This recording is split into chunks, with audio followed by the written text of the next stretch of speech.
programe Cabri sa naučíme, ako správne vytvoriť rez s kockou. Otvoríme si už pripravený súbor R-kváder 1. Vidíme, že je v ňom vytvorený kváder, ktorý sa dá rotovať, teda otáčať, a taktiež má už nastavené strany tak, aby to bola kocka. Keďže chceme rezať kocku rovinou, musíme mať túto rovinu určenú aspoň 3 rôznymi bodmi, nekolineárnymi. Tieto body si zvolíme tak, že prvý bude na hrane HG, pomenujeme si ho písmenkom K, druhý bude na hrane CG, ten si pomenujeme písmenom L, a tretí na hrane AD pomenujeme písmenom N.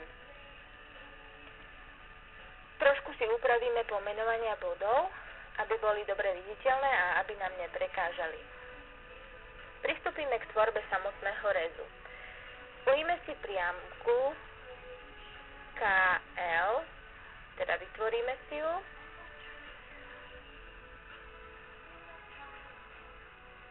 Predĺžime si hranu DH taktiež do priamky. A kde sa nám tieto dve priamky pretnú, tam si označíme bod 1, teda prvý pomocný bod. Vieme, že tieto priamky sa pretínajú, pretože sú v jednej rovine, ktorá je určená zadnou stenou kocky. Teraz si vytvoríme priamku 1M. Táto priamka je zase v bočnej stene kocky alebo v rovine, ktorá je určená bočnou stenou kocky. Vidíme, že táto priamka nám pretne hranu kocky EH v jednom bode. Tento si s bodom M spojíme do úsečky a taktiež si ho do úsečky spojíme aj s bodom K a úsečku nám tvoria aj body K a L. Náš novo vytvorený bod si pomenujeme napríklad písmenkom X. Ako vidíme, Cabri nám dáva možnosť vybrať si z rôznych elementov, ak sa nám elementy v obrázku prekrývajú. Znovu si vytvoríme priamku.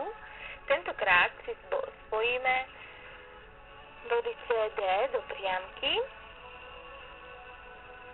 a kde sa nám pretnú s našou prvou priamkou KL, vznikne nám druhý pomocný bod, ktorý si označíme číslom 2.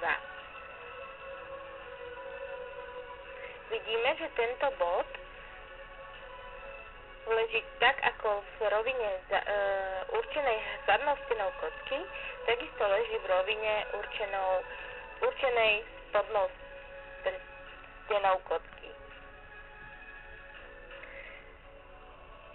Spojíme si preto body M a 2 do priamky, a kde sa nám pretne táto priamka s hranou BC, vznikne nám nový bod Z. Je to ďalší bod rezu a ten si spojíme úsečkou s bodom L a M.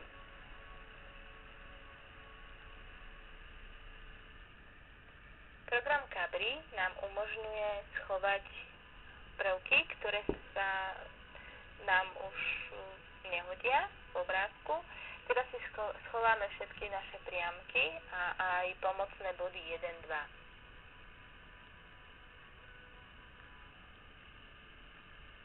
Vypneme si nástroj schovávanie a vyberieme si nástroj, ktorý nám pomôže znázorniť alebo zvýrazniť strany rezu kocky. Vidíme, že náš rez je 5-uholník. Strany si vyznačíme napríklad modrou farbou.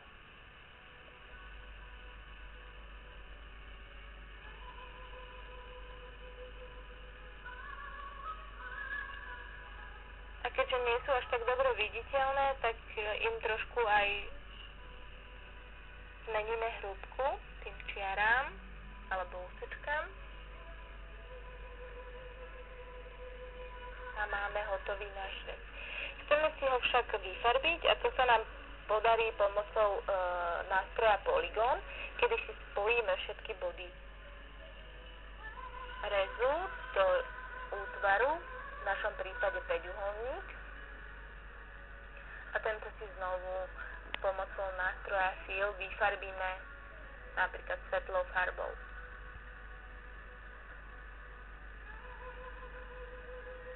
Máme hotový náš rez a tento náš rez si môžeme pozrieť z každej strany.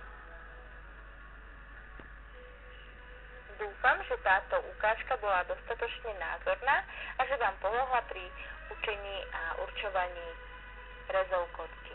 Ďakujeme za pozornosť.